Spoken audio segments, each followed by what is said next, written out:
বন্দার নামে কুরবানি হয়? 7 জনের পক্ষ থেকে আল্লাহর নামে কুরবানি। কুরবানিটা হবে 7 জনের পক্ষ থেকে আল্লাহর নামে। সম্মানিত আশিকের রাসূলেরা, হযরত বিবি হাজরা আলাইহিস সালাম আর ইসমাইল আলাইহিস সালাম এখানে নির্বাসিত হয়েছিলেন। ওইখানে আল্লাহর দয়ায় এই রওজা শরীফ হয়েছে, কাবা ঘর হয়েছে।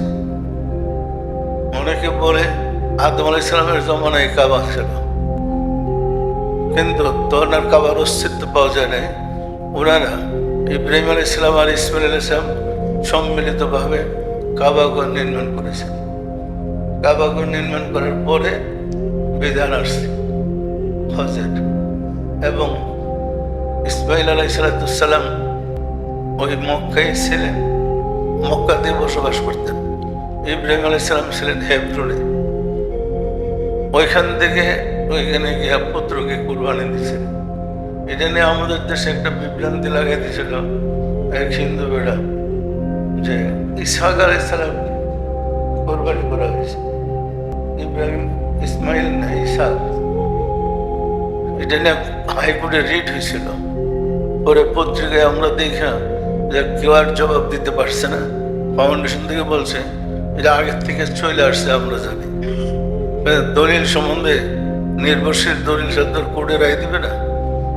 তো আমার পত্রিকার কথা আমার সম্পাদক বললো, তা আমি আবার আমাদের গবেষণা ওইখানে টেবিলে বসলাম, পয়সা বললাম ধরে জবাবটা লেখো।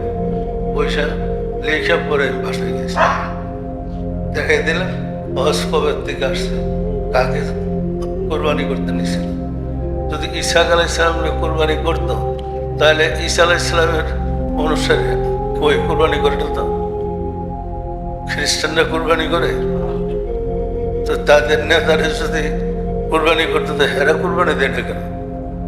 এতে তো বোঝা যায় যে কোরবানিটা তাদের নবীকে দেওয়া হয়নি, ইসমাইল আলাইহিস সালামকে দেওয়া হয়েছে, একদম পরিষ্কার। আর ওনারা থাকতেন হিব্রুনে, জেরুজালেম। ইসমাইল আলাইহিস সালাম আর ইসহাক আলাইহিস সালাম 2 ভাই।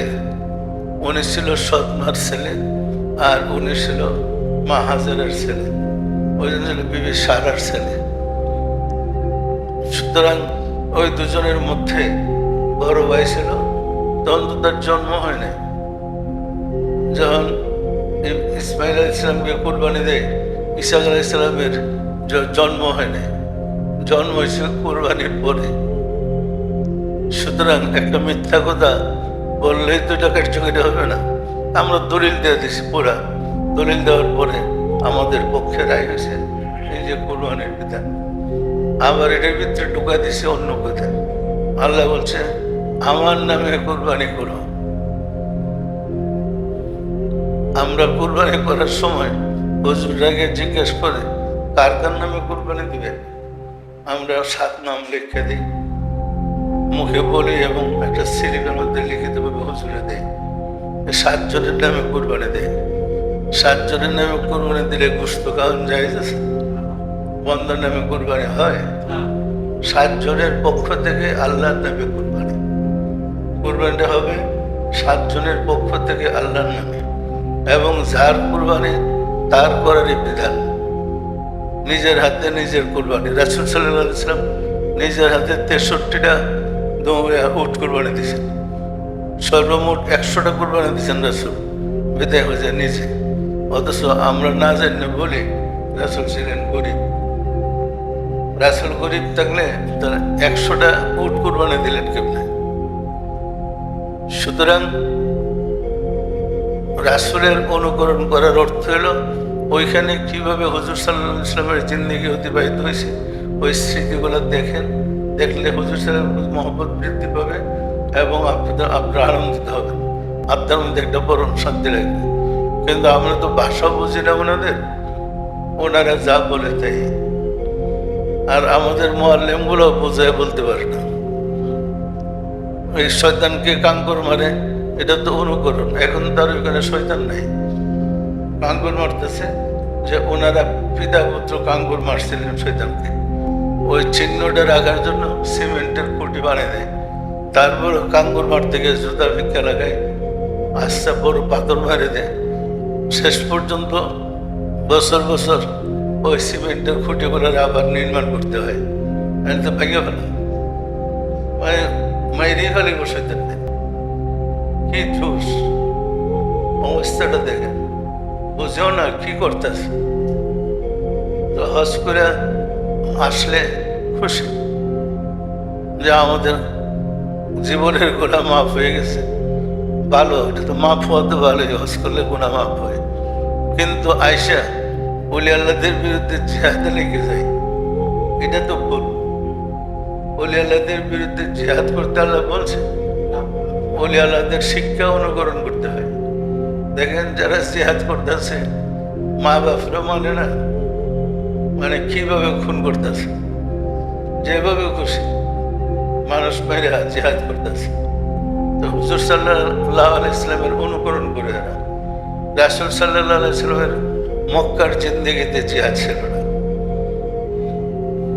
উনি যখন মদিনায় হিজরত করছেন, করার পরে যখন মদিনাবাসীদের ওইখানে উনি ছিলেন, হিজরত করছেন, ওইখানে যখন ওই মক্কাবাসীরা আক্রমণ করতে গেছে উহুদের প্রান্তরে, তখন আল্লাহর পক্ষ থেকে প্রথম জিহাদের বিধান আসে। হে রাসূল, মক্কাবাসীরা আপনার উপর আক্রমণ করলে আপনি তাদের আক্রমণের জবাব দেন।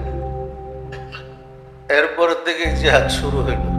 তো এখন ওনাদের রাসূল কেটা, যার কাছে আল্লাহ হুকুম পাঠাইছে তোমরা জিহাদ শুরু করো আওয়ামী লীগের বিরুদ্ধে, এদের রাসূল কেটা?